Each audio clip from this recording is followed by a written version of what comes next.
Good morning friends, welcome to South City PCMB.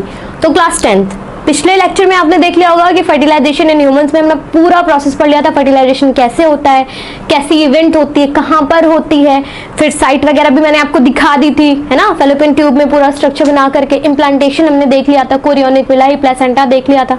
ठीक है, ये याद रखिएगा कि अम्बिलिकल कॉर्ड की इंपॉर्टेंस, ठीक है, या फिर उनका आप फंक्शन कह सकते हैं, और साथ में प्लेसेंटा की क्या इंपॉर्टेंस है, इंक्लूडिंग प्लेसेंटा। उसको भी प्लेसेंटा की डेफिनेशन आप ऐसे लिख सकते हैं कि इट इज अ टिश्यू, है ना, between mother and uterus of the mother and foetus. ठीक है, मदर की यूट्रस और जो ये आपका फेटस होता है, उसके बीच में जो भी टिश्यूज होते हैं उन्हीं को हम प्लेसेंटा कहते हैं। और वो प्लेसेंटा करता क्या, HPL HCl रिलीज करता है, जो कि मेंटेनेंस ऑफ प्रेगनेंसी के लिए रिस्पॉन्सिबल होते हैं।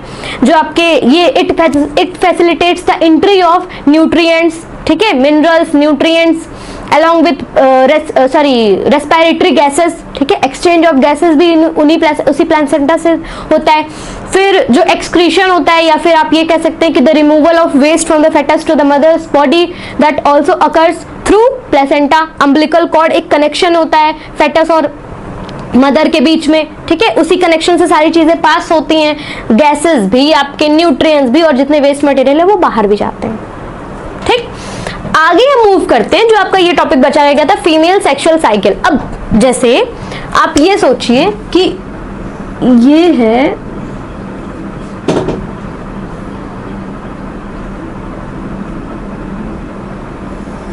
ये, ठीक है, तो ये है ओवरी, यहां पे बनेंगे एग, यहां से होंगे रिलीज, ये कैप्चर करेगा, आगे मूव करेगा। मैंने यहां पे बताया था कि यहीं पे होगा फर्टिलाइजेशन।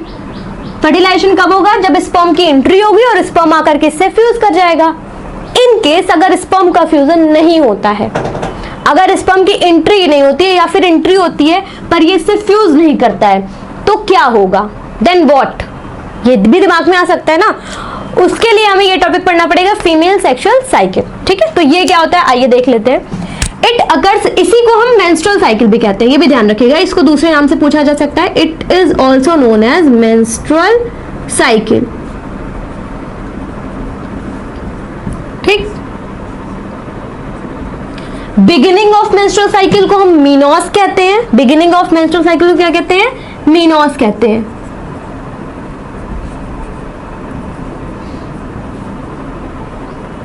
और स्टॉपिंग ऑफ या फिर stoppage of menstrual cycle is known as what, menopause.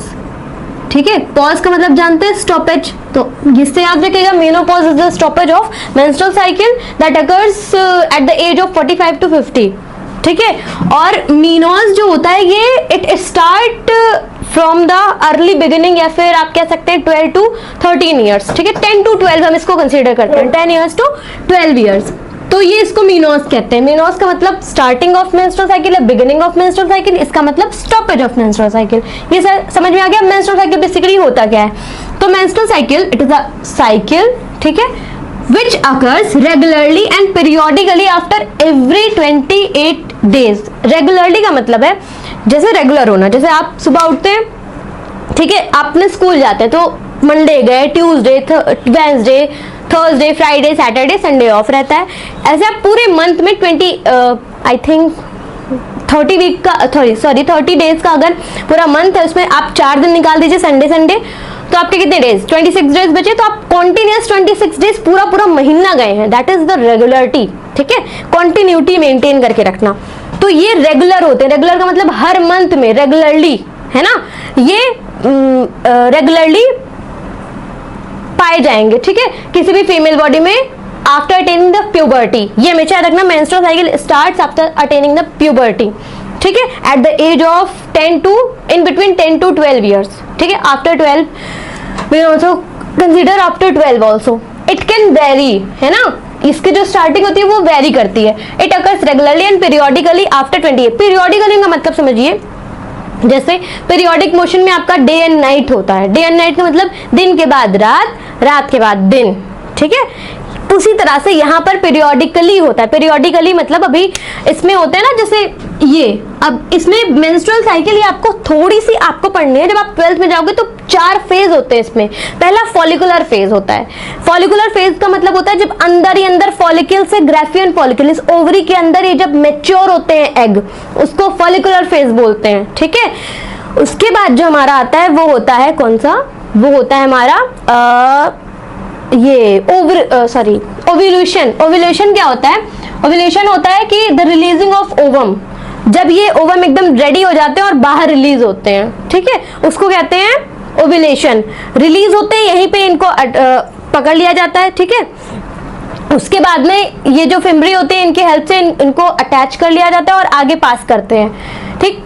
उसके बाद में मेंस्ट्रुअल साइकिल आती है। मेंस्ट्रुअल साइकिल, अब देखो मेंस्ट्रुअल साइकिल में 2 होते हैं। अगर एग फर्टिलाइज हो गया तब तो इम्प्लांटेशन में जाएगा, अगर एग नहीं फर्टिलाइज होता है तब क्या होता है, तब देखो ये बेसिकली पीरियोडिक है। पीरियोडिक का मतलब हर मंथ में ये पूरी साइकिल चलेगी, हर मंथ में पूरी साइकिल मेंस्ट्रुअल साइकिल आएगी, है ना, हर मंथ, ठीक है। हर मंथ का मतलब एवरी 28 डेज, हर 28 डेज के बाद में ये साइकिल फिर से आएगी, हर 28 डेज के बाद में, ठीक है। और ये रेगुलर रहेगी, मतलब किसी भी डे में ये मिस नहीं हो सकती, जैसे दिन के बाद रात, रात के बाद में दिन, वैसे ही। अब देखो इट इज कंट्रोल। अब बेसिकली इसको, इसकी कंट्रोलिंग बहुत सारे हार्मोन से होती है, वो होते हैं FSH और LH। पिट्यूटरी ग्लैंड होती है ये। कंट्रोल एंड कोऑर्डिनेशन में आपने जब ग्लैंड्स पढ़ी होंगी तो उसमें आपने पढ़ा होगा पिट्यूटरी ग्लैंड जो होती है ये रिलीज करती है FSH और LH। इसका फुल फॉर्म होता है हमारा follicular stimulating hormone. Follicular stimulating hormone, stimulate करने का मतलब आप समझ सकते हैं कि किसी को मूव फॉरवर्ड करना, तो ये एक्स को बेसिकली स्टिमुलेट करते हैं, फॉलिकल्स को स्टिमुलेट करते हैं, इसीलिए इसका नाम रखा गया फॉलिकुलर स्टिमुलेटिंग हार्मोन। LH का मतलब होता है ल्यूटेनाइजिंग हार्मोन, ठीक है। ल्यूटेनाइजिंग हार्मोन एक्ट करता है मेल्स में, FSH एक्ट करता है फीमेल्स में मेनली। मतलब अगर आप फीमेल्स में दोनों ही एक्ट करते हैं लेकिन ज्यादा इसका रोल होता है, ठीक है। इसका थोड़ा सा कम होता है इसका भी है, लेकिन इसका होता है LH सर्ज आता है, मतलब जब ये मैक्सिमम हो जाता है बॉडी में तब रिलीजिंग होती है ओवम की, ठीक है। उसके बाद में जो पूरा रोल होता है FSH का होता है। तो ये दोनों ही जो हार्मोन होते हैं ये इंपॉर्टेंट होता है। कौन रिलीज करता है? पिट्यूटरी ग्लैंड रिलीज करते हैं। 2 ओवरियन हार्मोन होते हैं। ओवरियन हार्मोन का मतलब समझते हैं आप, जो ओवरी रिलीज करती है, ठीक है। तो ओवरी भी बहुत सारे हार्मोन को बनाती है। कभी कभी आपसे पूछ लिया जाता है कि what is the function of ovary, तो इसके 2 फंक्शन होते हैं। सबसे पहला इट फॉर्म्स द ओवम या it helps in the formation of egg, female gamete, ovum, whatever you can say. Ovary क्या करती है, किस में हेल्प करती है? एग के फॉर्मेशन में, फीमेल गैमेट के फॉर्मेशन में। दूसरा इसका जो काम होता है वो होता है एस्ट्रोजन एंड प्रोजेस्टेरोन, यानी कि ओवरियन हार्मोन को रिलीज करना या फॉर्मेशन करना। तो ये हार्मोन भी बनाती है। कौन कौन से? एक तो होता है एस्ट्रोजन, अपनी बुक में इसकी स्पेलिंग ऐसे भी देख सकते हैं, ऐसे भी देख सकते हैं, दोनों ही कंसीडर की जाती है। प्रोजेस्टेरोन, ठीक है, 2 हार्मोन रिलीज करती है, ये दोनों ही जरूरी है फीमेल बॉडी में। देखो एस्ट्रोजन जो होता है ये बेसिकली मेंस्ट्रुअल साइकिल में हेल्प करता है मेंस्ट्रुएशन के लिए, है ना, रिलीजिंग ऑफ ब्लड के लिए, ठीक। और प्रोजेस्टेरोन जो होता है ये मेंटेनेंस ऑफ प्रेगनेंसी। अगर प्रेगनेंसी हुई है तो प्रोजेस्टेरोन ज्यादा हो जाता है। क्यों? क्योंकि अब प्रेगनेंसी को मेंटेन करना है। और अगर प्रेगनेंसी नहीं हुई है तो प्रोजेस्टेरोन कम होगा और क्या ज्यादा होगा? एस्ट्रोजन। क्यों? क्योंकि तब ब्लड फ्लो से जो एग है उसको बाहर रिलीज आउट करना है, तब एस्ट्रोजन ज्यादा होता है। ये अभी आप इतना समझिए, आगे जब आप 10th क्लास में जाओगे अभी आपको ये समझना है। सिर्फ अगर आप एग्जाम पॉइंट ऑफ व्यू से जानना चाहते हैं तो सिर्फ आपके लिए इतना जरूरी है कि ओवरी 2 हार्मोन बनाती है, वो एस्ट्रोजन और प्रोजेस्टेरोन है। आगे की जो प्रोसेस है, क्यों बनाती है, कैसे बनाती है ना, किस लिए बनाती है, ये हम 12th में पढ़ेंगे। जो नेक्स्ट है, अब 2 कंडीशन हो सकती है। ये जो एग है ये फर्टिलाइज भी हो सकता है अगर स्पर्म से फ्यूजन हो गया, नहीं भी हो सकता है। फर्टिलाइज होगा तो क्या होगा? When the egg is fertilised then the zygote get implant, तो जाइगोट बनेगा। मेल और फीमेल गैमेट का मतलब ओवम में जब फ्यूजन होगा मेल गैमेट का या स्पर्म का तो जाइगोट बन जाएगा, जाइगोट जाकर के इम्प्लांट हो जाएगा, इम्प्लांटेशन हो जाएगा। तब तो ये वाली प्रोसेस होगी, when the egg is fertilised then the zygote gets implanted in the uterus lining and placenta develops। उसके बाद प्लेसेंटा बन जाएगा, अम्बिलिकल कॉर्ड मैंने आपको पिछले लेक्चर में पूरा दिखा चुकी हूँ मैं। और जब एग नहीं फर्टिलाइज होगा, when the egg is not fertilized then the uterus lining, तब क्या होगा? ये आगे मूव करता रहेगा क्योंकि ये यहाँ पे स्टेशनरी नहीं रह सकता, ये आगे यहाँ आएगा, वे है ना, ये आएगा। फिर अब इसका इम्प्लांटेशन नहीं हो सकता। क्यों? क्योंकि इसमें ट्रोफोब्लास्ट लेयर आई ही नहीं है। क्यों नहीं है? क्योंकि ये जाइगोट थोड़ी है, ये तो सिंगल एग है, ये तो अनफर्टिलाइज्ड एग है, ठीक है। ये फर्टिलाइज एग थोड़ी हुआ, ये अनफर्टिलाइज एग है, ये भी फर्टिलाइज नहीं है, ठीक है। तो यहाँ पर इसका इम्प्लांटेशन नहीं होता है। फिर ये क्या हुआ, ये जो इसकी इंडोमेट्रियम की लाइनिंग होती है उसी के ऊपर ये अटैच होता है, और ये बाहर से, मतलब जब ये फर्टिलाइज नहीं होकर के आया होता तो इसी जो इंडोमेट्रियम लाइनिंग होती है, इनके जो ब्लड वेसल्स होती है उन्हीं के साथ में ये बाहर शेड हो जाता है। उसी को बोलते हैं, उस ब्लड फ्लो को हम बोलते हैं मेंस्ट्रुअल फ्लो। उसको क्या बोलते हैं, मेंस्ट्रुअल फ्लो। देखिए स्लोली ब्रेक्स, जो यूट्रस की इंडोमेट्रियम लाइनिंग होती है वो धीरे धीरे ब्रेक करना शुरू करती है। ये ब्रेक हुई जो इंडोमेट्रियम की लाइनिंग है वो, और साथ में ये जो एग है, ये दोनों ही शेड ऑफ हो जाते हैं थ्रू द वजाइना, ठीक है। And it discharge from the vagina as blood and mucus. वो ब्लड और म्यूकस के फॉर्म में यहाँ से रिलीज हो जाते हैं, ठीक है। उसी प्रोसेस को हम मेंस्ट्रुअल फ्लो बोलते हैं और इस पूरी साइकिल को मेंस्ट्रुअल साइकिल बोलते हैं, ध्यान रखना, ठीक। अब जो हमारा नेक्स्ट टॉपिक है वो है पॉपुलेशन कंट्रोल। तो basically population control is a severe matter of discussion, ठीक है। क्यों? क्योंकि नेक्स्ट ईयर आई थिंक, या फिर इन फ्यू ईयर्स, ठीक है, कुछ ही दिनों में हम चाइना की पॉपुलेशन को भी मतलब आगे बढ़ने वाले हैं। क्यों? और इसके बहुत सारे रीजंस हैं, ठीक है। दूसरी बात ये भी है कि पॉपुलेशन कंट्रोल करना क्यों जरूरी है इंडिया के लिए, वो इसलिए जरूरी है क्योंकि यहाँ पर पॉवर्टी इतनी ज्यादा है, खाने को कम है, रिसोर्सेज कम है। रिसोर्सेज में आप खाने की भी बात कर सकते हैं, अप्लायंसेस की भी बात कर सकते हैं। यहाँ पर मटेरियल की अगर लोगों के हिसाब से देखा जाए तो खाने की कमी है, फूड अवेलेबिलिटी लोगों के हिसाब से नहीं है। इसीलिए बहुत से जो लोग हैं मतलब हमारे इंडिया में, वो भूखमरी के शिकार हो रहे हैं, हंगरनेस से मर रहे हैं। क्यों? क्योंकि एक तो वो गरीब हैं, दूसरी बात हमारे इंडिया में इतनी पॉपुलेशन है जिससे फूड अवेलेबिलिटी सबको नहीं हो पा रही, सबके पास फूड अवेलेबल नहीं हो पा रहा। ये पर डे की बात कर रही हूँ, महीने की बात नहीं कर रही। हर दिन लाखों ऐसे इंसान हैं जो बिना कुछ खाए पिए सो जाते हैं। क्यों? क्योंकि वो पहली बात गरीब है, दूसरा अगर हम पूरे इंडिया के हिसाब से देखें तो इतनी पॉपुलेशन है कि अगर हम खिलाना चाहें तो भी नहीं खिला सकते, ठीक है। ये रीजन है। तो पॉपुलेशन को कंट्रोल करना बहुत ही ज्यादा सीरियस मैटर है डिस्कशन के लिए, ठीक है। उसके लिए बहुत से जो हमारी गवर्नमेंट है उसने बहुत सारी चीजें प्लान करके रखी हैं। इसमें आप अपनी कॉपी में जाकर के देखोगे कई सारे प्रोग्राम आपसे डिस्कस किए जाएंगे, जिसमें वन फैमिली वन चाइल्ड का भी एक है, और फिर आप बहुत सारे प्रोग्राम्स चलाए गए हैं, ठीक है, जिससे पॉपुलेशन को कंट्रोल किया जा सके।